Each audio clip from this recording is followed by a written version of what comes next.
Hello everyone, நீங்கள் வீட்டில் உட்காந்து ரிலாக்ஸ்டாக டிவி பார்த்துட்ருக்கீங்க, ஜியாகிரஃபி சேனல் பார்க்குறீங்க. அதில் பலவிதமான அனிமல்ஸை காமிக்கிறாங்க. அது சத்தம் போட்டுட்ருக்கு. ஒரு அனிமலும் எப்படி சத்தம் போடுது அப்படிங்கிறத இங்கிலீஷில் பார்க்கலாம். சிங்கம் கர்ஜிக்கும், த லைன் ரோட்ஸ். புலி உருமும், த டைகர் கிரவுல்ஸ். குரங்கு சத்தமிடும், மங்கி சாட்டர்ஸ். நரி ஊளையிடும், ஜாக்கல் ஹவுல்ஸ்.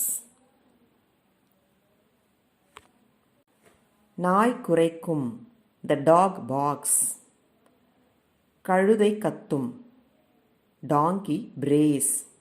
மாடு கத்தும், கவ் மூஸ். காகம் கரையும், க்ரோ காஸ்.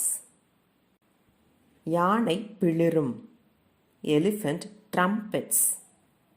ஆடு கத்தும், கோட் ப்ளீட்ஸ். பூனை கத்துறது எப்படி சொல்கிறது? த கேட் மியூஸ்.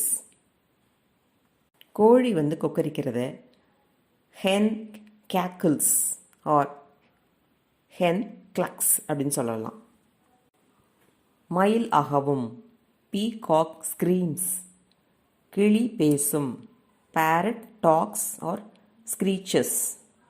பன்றி உருமும், பிக் கிரன்ஸ். எலி கீச்சிடும், ரேட் ஸ்குவீக்ஸ்.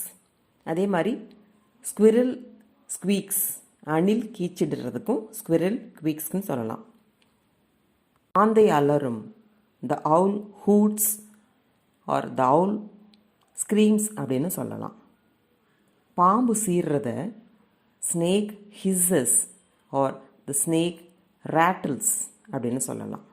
தவளை கத்துறது ஃப்ராக் க்ரோக்ஸ். ரொம்ப இன்ட்ரெஸ்டிங்காக டிவி பார்த்துட்ருக்கோம். அப்போ நம்ம காது பக்கத்தில் இந்த கொசு மொயின்னு ரீங்காரமிடுது. இது எப்படி சொல்லலாம்? Mosquito whines. தேனீக்கள்லாம் ரீங்காரமிட்டுருக்கு. தேனி ரீங்காரமிடும் அப்படிங்கிறது bee hums or bee buses.